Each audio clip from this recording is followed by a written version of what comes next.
Question number 9 part A में कुछ इस तरीके से गिवन था। Natasha can prepare Greek and Caesar salad. Natasha can prepare Greek and Caesar salad.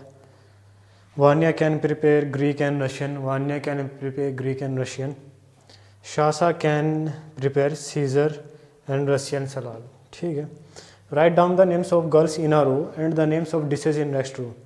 Right down the names of a girl in a row. एक row में तो girls के नाम लिखने, ठीक है, लिख देते हैं। Natasha, Sasha and Vanya. फिर उसके बाद है and the name of the dishes in next row. ठीक है, डिशेस के नाम उसके बाद नीचे वाली रो में लिखने हैं। Join the girls with the dishes, they can cook with lines. Now assign dishes to each girl such that each cook a dish she knows and all as dishes are different. तो सारी की सारी dishes क्या और different है। Mainly क्या निकालना है इसमें। Now assign that how many solution does the problem have. इस प्रॉब्लम के कितने सॉल्यूशन होंगे। ठीक है, इसे देखते हैं। नताशा, शासा एंड वान्या, और यहाँ पर हमने डिशेस लिख दी ग्रीक, सीजर एंड रशियन। सिर्फ ये 3 तरीके की डिश हैं हमारे पास। फिर हमें डिशेस असाइन करनी है कि नताशा कौन कौन सी डिश बनाती है। नताशा बनाती है ग्रीक एंड सीजर, ये लाइन से हमें ज्वाइन कराना है इसे। शासा डिश बनाती है Caesar and Russian. And Vanya Greek and Russian. Vanya जो डिश बनाती है वह है ग्रीक एंड रशियन।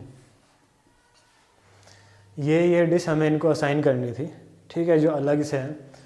फिर ये पूछ रहा है कि कितने सॉल्यूशन होंगे इस प्रॉब्लम के, कि कितने तरीके से प्रॉब्लम, कितने तरीके से इसको मैच करा जा सकता है और जो भी डिशेस बने वो सारी डिफरेंट बने। ठीक है, तो अगर हम लिखते हैं ग्रीक, रशियन वान्या का, और सीजर और ग्रीक इसका, तो हर एक जो गर्ल है इसमें वो सिर्फ 2 वेज से, 2 ऐसे सॉल्यूशन है इसके, 2 वेज हैं जिससे वो 2 डिफरेंट डिशेस बना सकती हैं, दोनों अलग अलग डिशेस। तो इसका आंसर 2 वेज होना था। 2 मेथड ऐसे हैं जो सिर्फ 2 इसका आंसर लिखना था, 2 solution.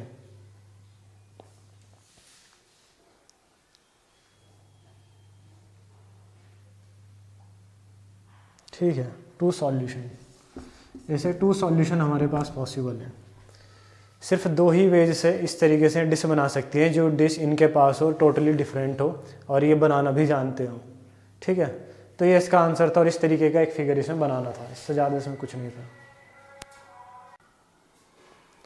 So question number 10, question number 10 कुछ इस तरीके से है। Harold made a plum pie to take on a picnic. He was able to eat only 1/4 of the pie and left the rest of his friend. A mouse came and ate 1/3 of what Harold left. After that, a porcupine ate 1/3 of what mouse left. How much of the original pie remained? ठीक है, तो इसमें हो क्या रहा है कि एक एक आ रहा है और 1/3 1/4 पार्ट ऐड करके चला जा रहा है, बाकी रिमेनिंग। तो पूछ रहा है कि रिमेनिंग पार्ट क्या है। इस क्वेश्चन को सॉल्व करने के काफ़ी सारे मेथड है, एक ट्रेडिशनल मेथड भी है, लेकिन मैं उससे से नहीं करूँगा क्योंकि तो काफ़ी लेंदी हो जाएगा। उससे पहले आप ये समझिए कि रिमेनिंग पार्ट निकालने का एक प्रोसेस होता है फ्रैक्शन से। 1/4 हैज़ यूज्ड ऐसा लिखा होगा, then remaining part is 1/4 use हो चुका है और आपसे पूछ रहा है कि रिमेनिंग पार्ट क्या है। तो इसे जो निकालने का प्रोसेस है वो ये है कि आप डिनोमिनेटर से न्यूमरेटर को माइनस करा दीजिए। 4 माइनस का 1/4 इज इक्वल्स टू 3/4। 3/4 अब रिमेनिंग पार्ट है। आप इसे ऐसा समझिए, एक सर्कल है, इसके मैंने 4 टुकड़े कर दिए हैं, तो ये इस 4 पार्ट का मतलब ये है कि इसके 4 पार्ट ही हैं। अब मैंने कहा 1/4 यूज़ हो चुका है, 1/4 यानी कि इस 4th पार्ट का एक पार्ट यूज़ हो चुका है, ये वाला पार्ट यूज़ हो चुका है। तो अब रिमेनिंग पार्ट कितना है, तो आपको भी दिख रहा होगा रिमेनिंग पार्ट है 1 2 3। ठीक है, ये एक सर्कल है, और ये इसके पार्ट हो रखे हैं ऐसे, और ये है मैंने लिखा 1/4 हैज़ यूज्ड, 1/4 यूज़ हो चुका है। तो रिमेनिंग क्या होगा, रिमेनिंग निकालने के लिए हम क्या करेंगे, डिनोमिनेटर जो है आपका 4 माइनस न्यूमरेटर करा देंगे और हमारा आंसर आ जाएगा दैट इज़ 3/4। ठीक है, तो हम इसी का ही यूज़ करेंगे इस क्वेश्चन में।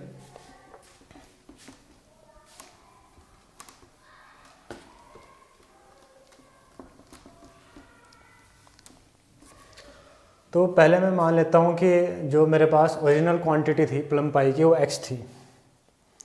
मैंने मान लिया कि ये मेरे पास जो क्वांटिटी है ओरिजिनल वो है x, multiply by Harold made a plum pie, उसने ईट करा 1/4 और फिर क्या कर दिया, बाकी लेफ्ट कर दिया। तो रिमेनिंग मैं निकाल रहा हूँ, अब रिमेनिंग कितना है, 1/4 ईट करा तो रिमेनिंग कितना होगा, 4 माइनस का 1/4 मल्टीप्लाई बाई, फिर उसके बाद मोस केम एंड एट 1/3 और फिर उसने भी लेफ्ट कर दिया। तो अब रिमेनिंग कितना हुआ, डिनोमिनेटर 3 माइनस का 1/3 इंटू, फिर उसके बाद after that a porcupine ate 1/3, porcupine आया और उसने 1/3 एट करा और फिर लेफ्ट छोड़ दिया। तो यहाँ पे रिमेनिंग की बात हो रही है, तो यहाँ पर भी क्या होगा, 3 माइनस का 1/3। जब आप इसको सॉल्व करेंगे, x ओरिजिनल पार्ट है, 4 माइनस का 1 दैट इज 3/4 इंटू 2/3 इंटू 2/3, 3 से 3 कैंसिल होगा, 2 2 ज़ा 4 और 4 कैंसिल होगा, तो हमारा आंसर आएगा x cross 1/3 that is x/3। तो रिमेनिंग पार्ट हमारे पास क्या आना था, इसका आंसर था 1/3, 1/3 रिमेन, इसका आंसर था 1/3 रिमेन। अब हमारे पास टोटल का कितना पार्ट बचा है, x/3, x/3 का मतलब क्या है, हमारे पास लास्ट में जो वैल्यू आई x/3, x/3 का मतलब यह है कि टोटल का 1/3 पार्ट हमारे पास बचा है। ठीक है,